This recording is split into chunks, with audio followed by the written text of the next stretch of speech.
If you think that the MINI Cooper S 5-door is just a family car, think again.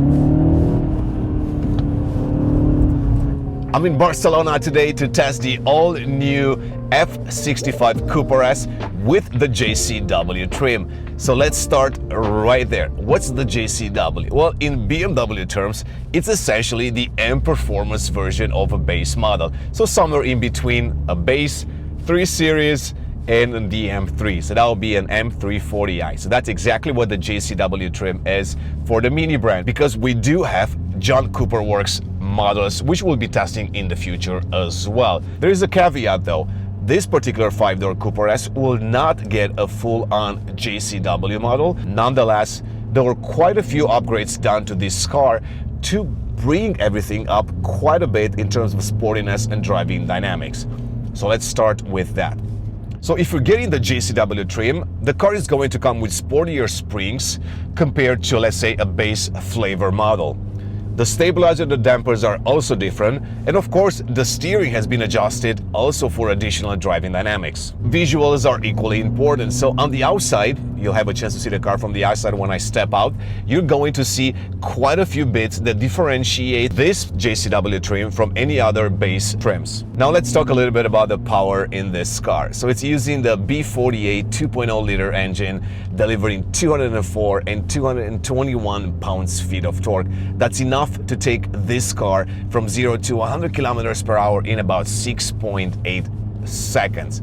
The power is sent to the front wheels via a 7-speed dual clutch transmission, and we've seen this transmission also in other base Cooper models. So how is the 5-door Cooper different than the 3-door? Aside from the fact that it has 2 extra doors, it's also a little bit longer. It actually stretches the wheelbase by 72 millimeters, which is about 2.8 inches. And overall, the length, it's about 172 millimeters or 6.7 inches longer. At the same time, it's also a bit bigger than the previous generation model, the F55. And because it aims to be more of a daily driver than the 3-door, MINI decided to offer a different setup in this car. For example, the comfort in this car, it's increased compared to the 3-door, and even the suspension in the back has been adjusted to account for your passengers and also for the additional bags. Dampers have been adjusted on this car compared to the 3-door to offer a little bit more comfort, which will make this one a better daily driver. The dampers have also been adjusted to account for the larger body style of the car, but also to give you a little bit more comfort. The changes continue with the steering as well. Even though the ratio is the same as in the 3-door, the software has been adapted to the 5-door. The cargo space, you're getting 275 liters with the seats up, and if you fold down the seats, 925 liters. Now let's do a little bit of dynamic driving so you have an idea how the car handles. Nice in exiting. Of course, you're getting that torque steering at the front. I was talking about the go-kart feeling, it's still there. Cornering so nicely, turns in. Not too much understeer there. Again, brakes are really good. Very progressive braking, really nice. You get a good feel on that pedal. Turning in. Very, very sticky. I mean, you don't have the high performance tires. You got summer tires. You have the Pirellis, but still very, very grippy. As you can see, a little bit of that go-kart feeling that makes this car so much more fun to drive. Once again, it's not about top power and massive power. Really, it's about this go-kart feeling that makes these cars feel more analog than anything on the road today. I mean, if you look at the BMW lineup, we're so used to these high-power cars that go fast. They go fast around corners, they go fast in straight line, but none of them have this unique character that MINI brings to the table. And in many ways, I'm happy that they're, with every generation, they still retain this go-kart feeling, which is iconic, which is important to their customer base. And of course, it's important to driving enthusiasts. If you're an enthusiast that loves to drive your cars and have fun on the weekends, and also as a daily driver, then these Minis will deliver that. One of the engineers told me earlier today that because of the vertical dynamic setup of the 5-door, they also had to adjust not only the stabilizer, dampers, and the springs, but also the steering inputs. Compared to a BMW, where I can feel also that you're getting a lot more direct steering, not only in the go-kart mode, which is my favorite mode, but also in the other ones as well. The steering moment has been lowered, which helps you maneuver the car a little bit better. Essentially, it's easier to drive this Cooper S 5-door like a go-kart. Overall, the Cooper S 5-door maintains the Mini's renowned agility, offering precise steering, balanced suspension, ensuring confidence while cornering, and also a very fun, dynamic driving experience. The power delivery is smooth, the braking is progressive, and the balance between sporty handling and ride comfort is exactly what you'd expect to see in this car. The more responsive steering and the tighter suspension setup of the JCW Trim will allow you to perform directional changes a lot quicker and provides also more stable cornering. Unfortunately, the MINI Cooper S 5-door does not offer a manual transmission. Instead, you are getting these shift paddles behind the steering wheel, which are nice because not all MINI Coopers get them today. Turns in really nicely, very composed. I love the seats, they give you plenty of support, and now you just floor it. Takes a little bit of that power to kick in, which is normal with this engine. It's also normal with this transmission. The 7-speed DCT, it's not ideal for bigger cars, but it works a lot better in smaller cars like the Cooper. There is always a little bit of a lag from the time you floor the pedal until the power and the torque kicks in, but it's not as noticeable in smaller cars like the Cooper.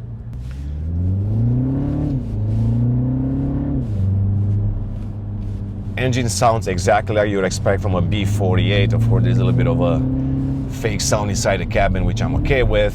I do love the shift paddles. I still can't believe that some of the base models don't really get them because they make a huge difference when you want to have fun with the car. All right, so let's see what the Mini can do.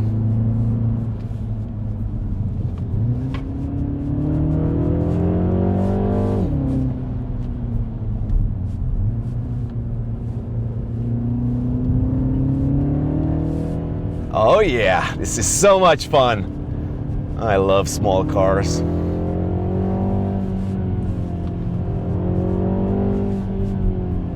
So this is exactly what I mean. Once you get the engine in that right power band, then it just takes off. Of course, that torque steering, it's iconic and I love it.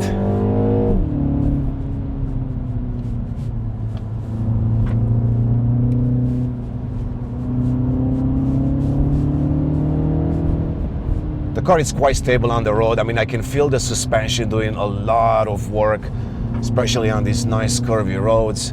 It does feel tighter than in the base model that I drove in the last few months. And of course, if you don't have the option to get the full JCW for this model, I absolutely recommend getting the JCW Trim because it does make the ride a little bit more fun. Of course, if you prioritize comfort over driving dynamics, I suggest getting the normal one because that's going to be a better daily driver. I mean, I drove it in the city as well a little bit, and it was a little bit bouncier than I wanted to.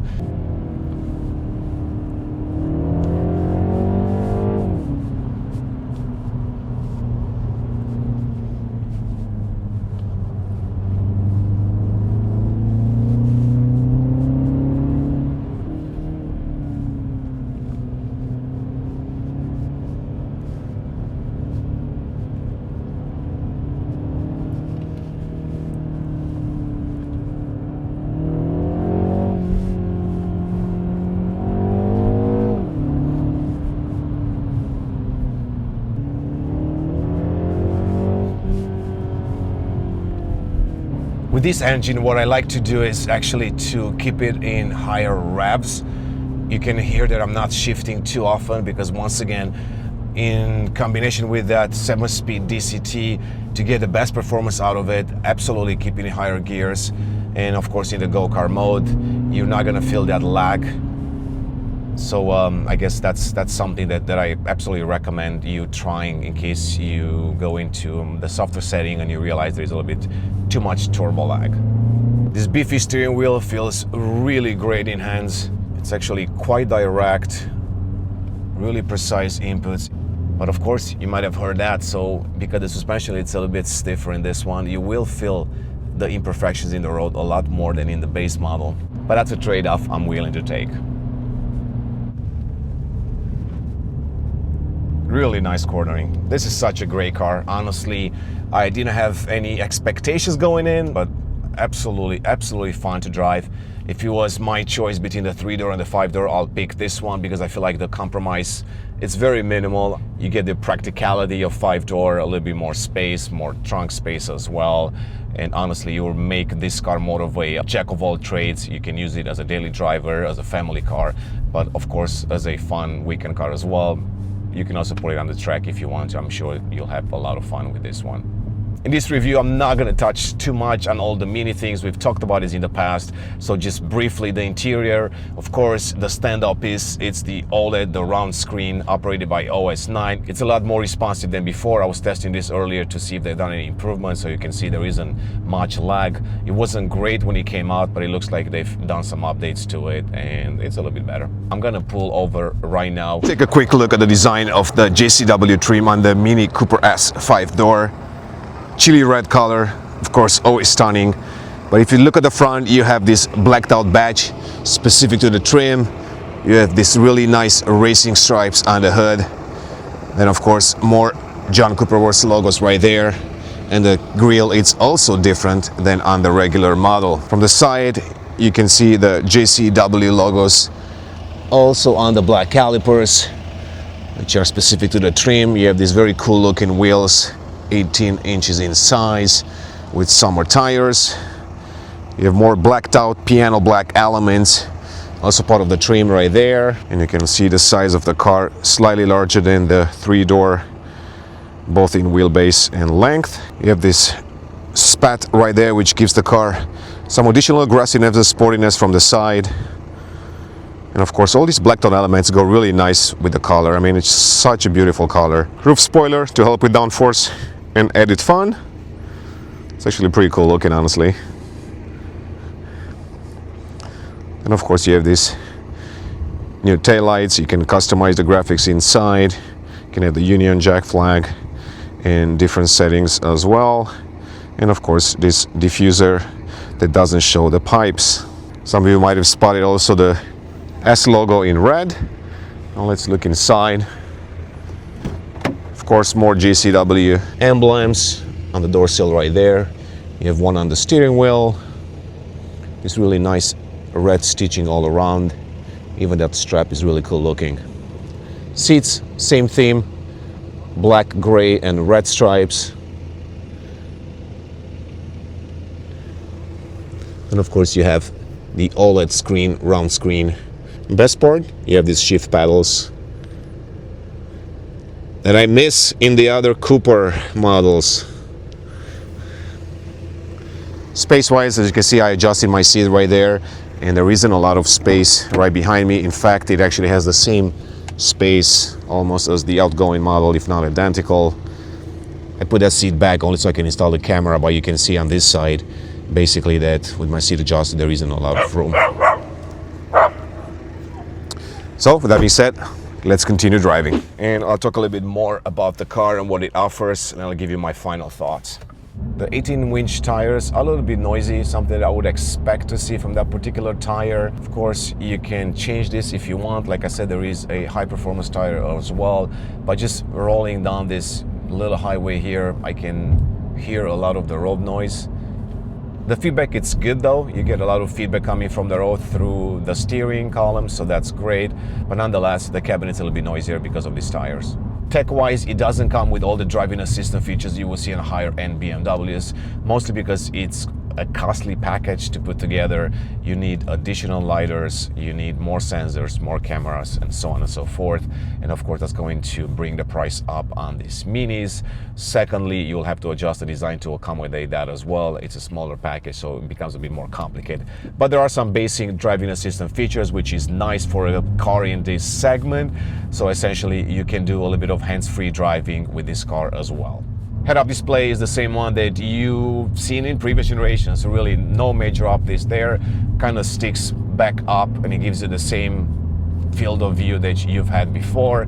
I wish there was a more sophisticated option, but apparently, once again, because of the design inside and the packaging and all of that, they weren't able to accommodate something that's portrayed onto the windshield.